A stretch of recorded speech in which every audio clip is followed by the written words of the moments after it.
Assalamualaikum, selamat pagi anak-anak. Kita kembali lagi di mata pelajaran pengelolaan bisnis retail. Nah, kali ini masih membahas tentang manajemen bisnis retail. Nah, yang hari ini kita akan membahas materi tentang karakteristik dan jenis bisnis retail dan strategi manajemen bisnis retail. Nah, di sini kita lanjut ya kita lanjut materi kemarin.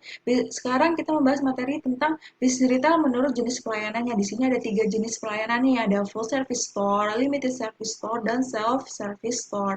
Nah, full service store ini adalah pihak pengecer menyediakan berbagai jasa mulai dari pembayaran secara kredit, pengiriman langsung, pembungkusan, instalasi, perbaikan dan berbagai jenis jasa lainnya.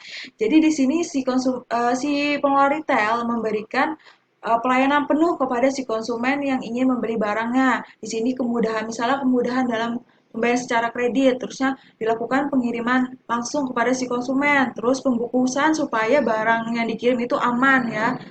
Terus ada instalasi itu jasa pemasangan barangnya. Misalnya dan ada perbaikan, misalnya kalau barangnya rusak bisa diperbaiki, misalnya ada garansinya ya, misalnya 1 bulan garansi ada perbaikan. Nah, dan juga berbagai jenis jasa lainnya. Nah, jasa lainnya seperti adanya potongan harga gitu. Nah, yang kedua ini adalah limited service store. Nah, limited service store ini adalah produk atau jadi biasanya ditemukan produk atau barangnya membutuhkan bantuan dari pelayanan toko. Nah, misalnya contohnya seperti membutuhkan bantuan pelayanan toko, misalnya ketika konsumen ingin mencoba produk tersebut. Nah, yang ketiga ini adalah self-service store. Nah, yang ini adalah bentuk pelayanan di mana konsumen dapat memilih produknya secara langsung. Untuk memudahkan konsumen mencari barang yang dibutuhkan, pengelola memasang display klasifikasi barang yang mudah dilihat konsumen. Kadang disediakan juga pelayanan toko untuk membantu konsumen dalam mencari barang. Di sini pengelola menyediakan atau menata produknya ya untuk memudahkan konsumen dalam memilih barangnya. Di sini dalam menata produknya juga harus eh, secara baik dan benar gitu ya, harus rapi sehingga dapat memudahkan konsumen dalam memilih barangnya secara benar. Nah, di sini kadang juga konsumen membutuhkan bantuan dari pelayan toko. Nah, yang selanjutnya ada bisnis retail menurut bentuk hukum. Di sini bentuk hukumnya ada perorangan, usaha perorangan, kemitraan atau partnership, dan juga perseroan terbatas. Di sini kalau retail perorangan ini adalah jadi mengelola bisnisnya ini, dalam mengelola bisnis retail ini dia kepemilikannya tunggal ya, jadi pemilikannya pribadi atau seseorang aja. Nah, tanpa bantuan pihak orang lain. Jadi seseorang ini bebas menentukan bagaimana aktivitas dalam mengelola usahanya. Nah, yang kedua ini ada kemitraan. Nah, kemitraan ini adalah kepemilikan bisnis retail ini dibagi kepada 2 orang atau lebih. Jadi terlibat dalam bisnis retail. Nah, ketika ada suatu keputusan atau dalam menentukan sesuatu harus keputusan bersama karena usahanya ini milik bersama. Nah, yang ketiga ini ada perseorangan terbatas. Perseorangan terbatas adalah suatu badan hukum yang menjalankan usahanya eh, yang memiliki modalnya terdiri atas saham-saham yang pemiliknya memiliki bagian sebanyak saham yang dimilikinya.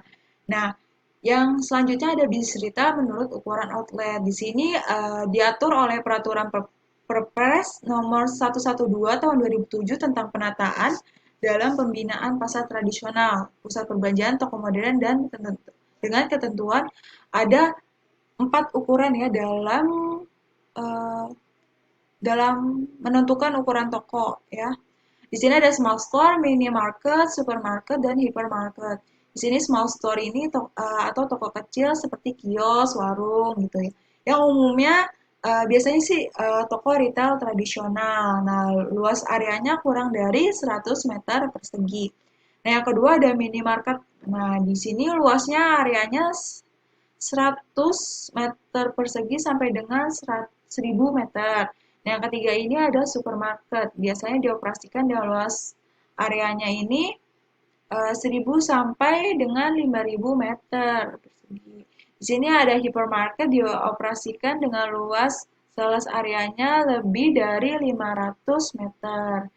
Nah, selanjutnya ada bisnis retail menurut struktur operasional. Di sini ada terbagi menjadi uh, satu outlet, terusnya retail banyak outlet, dan juga consumer kooperatif. Di sini kalau retail satu outlet ini adalah outletnya jadi hanya satu ya, enggak jadi outletnya hanya satu.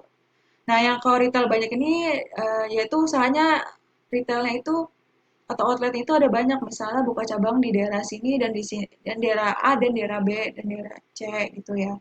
Nah, kalau consumers cooperative ini adalah disebut juga dengan kooperasi konsumen. Jadi perusahaan yang dimiliki oleh konsumen dan dikelola secara demokratis yang bertujuan untuk memenuhi kebutuhan dan aspirasi anggota mereka. Di sini ada strategi manajemen retail. Di sini ada manajemen perencanaan retail dan dalam menentukan dalam perencanaan retail membutuhkan tahapannya ya. Ada yang pertama ada membangun visi dan misi. Nah, membangun visi dan misi ini, penentuan visi dan misi ini adalah mencakup hal-hal yang menjadi target dan aktivitas yang hendak dilakukan retail ya. Misalnya menentukan jenis retail apa yang pengen dibangun, terus gambaran bisnis retailnya yang di masa mendatang seperti apa, terus siapa pelanggannya dan juga target pasarnya apa, terus bagaimana apa yang harus dilakukan supaya dapat merealisasikannya. Nah, yang B ini adalah melakukan analisa pasar. Dilakukan dengan melihat semua faktor-faktor yang mempengaruhi kelangsungan bisnis retail. Nah, dilakukan melihat faktor peluangnya, ancamannya, kekuatan, kelemahannya dari si peritel. Nah, terus yang ketiga ini adalah identifikasi strategi pasar.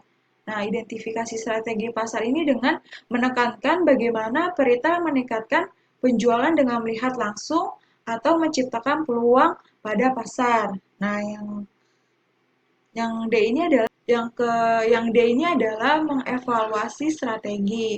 Nah, setelah strategi kita identifikasikan, langkah berikutnya adalah bagaimana strategi dievaluasi untuk menciptakan competitive advantage dan menciptakan laba dari strategi yang dibangun dalam jangka panjang. Nah, Preter ini harus memfokuskan diri pada kekuatan competitive advantage-nya. Ini adalah membangun tujuan secara spesifik. Nah, biasanya ini tujuan jangka panjang usaha retail ya. Misalnya mencangkup pengukuran performanya, jangka waktu pencapaian tujuannya, terus jumlah investasi yang diperlukan untuk mencapai tujuan tersebut.